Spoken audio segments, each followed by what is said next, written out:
আপনি আমান আবদুল্লাহর লেখার সাথে পারেন না। আপনি বলেন তার বাবা ছিল জামায়াতের আলবদর নেতা। আপনি ব্যারিস্টার আসাদুজ্জামানের ফুয়াদের বক্তব্যের সাথে পারেন না। আপনি তখন কি বলেন?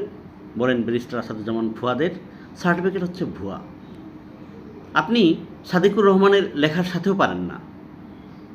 আপনি তাকে বলেন জাফর ইকবাল শেখ মুজিবের ফ্যান।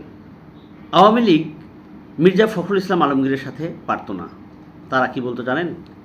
বলতো মির্জা ফখরুল ইসলামের বাবা রুহুল আমিন যুদ্ধাপরাধের লিস্টে সিরিয়াল নাম্বার 710। এ নিয়ে আমরা 71 টেলিভিশনে সিরিয়াল রিপোর্ট দেখেছি, বেশ কয়েক পর্ব রিপোর্ট দেখেছি। ফারজানা রূপাকে দেখেছি তিনি ঠাকুরগাঁয়ে চলে গেছেন, গিয়ে খুঁজে খুঁজে কোত্থেকে কিছু মানুষ বের করেছেন, তাদের বাইট নিয়েছেন, তাদের সাথে কথা বলেছেন এবং প্রমাণ করতে চেয়েছেন মির্জা ফখরুল ইসলাম আলমগীরের বাবা রুহুল আমিন সাহেব তিনি যুদ্ধাপরাধী ছিলেন। ফখরুল ইসলামের বাপ রাজাকার ছিল অথবা ছিল না, সেই খেসারত তো ফখরুল ইসলাম দেবেন না। রাজনীতির মাঠে ফখরুল ইসলাম আলমগীর এক যুদ্ধের নাম। বেগম খালেদা জিয়া এবং তারেক রহমান এই দুজনের অবর্তমানে ওয়ান ম্যান আর্মি হয়ে বিএনপির আগলে রেখেছেন তিনি। নিজেদের মধ্যে হাজারটা কালপ্রিট রেখেও অন্যদের কালপ্রিট বানিয়ে টর্চার করত, ক্যারেক্টার অ্যাসাসিনেশন করত আওয়ামী লীগ। আপনারাও তাই করছেন, এখন অনেকেই করছেন সেটা, এবং বিএনপি করছে এখন অনেকটাই।